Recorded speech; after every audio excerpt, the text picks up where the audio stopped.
اذان په وخت کې سړی اذان کیږي او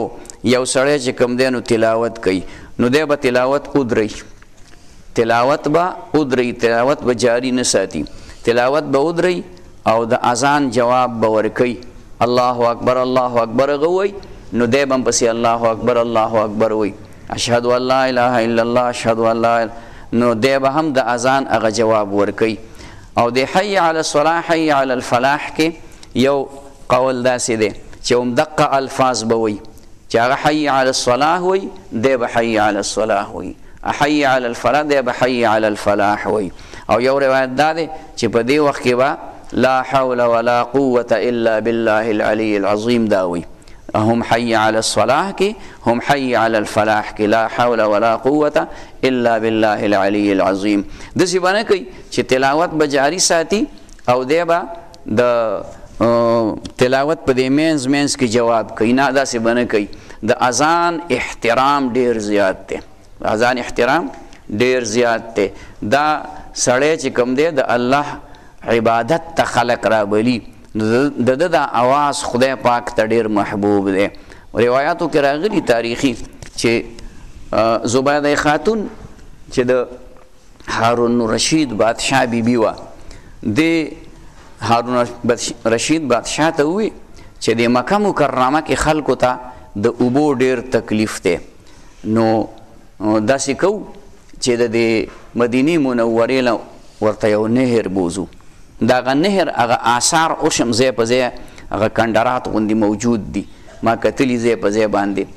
نو د هغه ځای نه نهر را روان د غر په لمن کې او د دې غر سره یو شان راوستی دی په غاړه کې مکې مکرمې ته راورسو په سوونو کیلومیټره فاصله باندې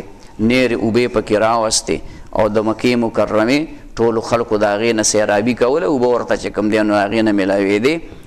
نو هغې وی چې دا هغې ته نهر زبیده نوم کېښوده نهر زبیده نو هغه چې کله وفات شوه نو چا په خوب کې ولیدله نو تپوس یې ته وکړه چې خدای د سره څه معامل دا خوب دغه خبره نه ده چې دا وحي ده خو علامات دي وی چې خدای د سره څه معامله وکړه وی چې الله را سره د رحم معامله وکړه وی الله ځان ته پیش کړم نو ما ته یې وی چې تا ماله څه راوړي یعنې کوم عمل دې راوړی وی ما ورته وی چې یا الله ته علیم بذات الصدور ما خو نهر کنستلی دی او هغې کې مې اوبه راوستي دي د مکې مکرمې د خلکو دپاره او د حاجیانو دپاره او د عمرو والو دپاره دا سهولت مې مهیا کړی وی الله راته ویلي په هغې خو د خپل نوم یې ښودلی نهر زبیده دې ورته ویلي هغه نوم خو دې په دنیا کې ګټلی دی خو په یو خبره دې بخم په یو خبره هغه دا ده چې تا یو ځلې اوبه وغوښتې د خپلې خادمې نه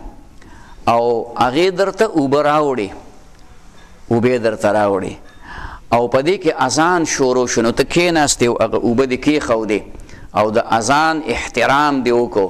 او د اذان جواب دې ورکړو او د هغې نه بعد دې اوبه وڅښلې نو په دغې د اذان په احترام باندې مې ستا مغفرت وکړه بخښنه مې درله وکړه څومره عجیبه خبره ده څومره لویه خبره ده نو د اذان احترام هغه تلاوت په خپل ځای باندې لوی خبره ده که د الله کلام دی خو دا تلاوت ته بل وخت هم کولی شو اذان خو هغه یو ټایم کې کېږي بیا خو به بل ټایم کې اذان نه وي چې ګنې ته وایي چې لس منټه به صبر وکړم نو بیا به اذان نو بیا خو اذان نه کېږي د ماسپښین دپاره یو اذان وي د مازدیګر دپاره یو اذان وي د دې وجې نه د اذان په وخت کې نور څه کول نه دي پکار بلکې دغه ښه طریقه ده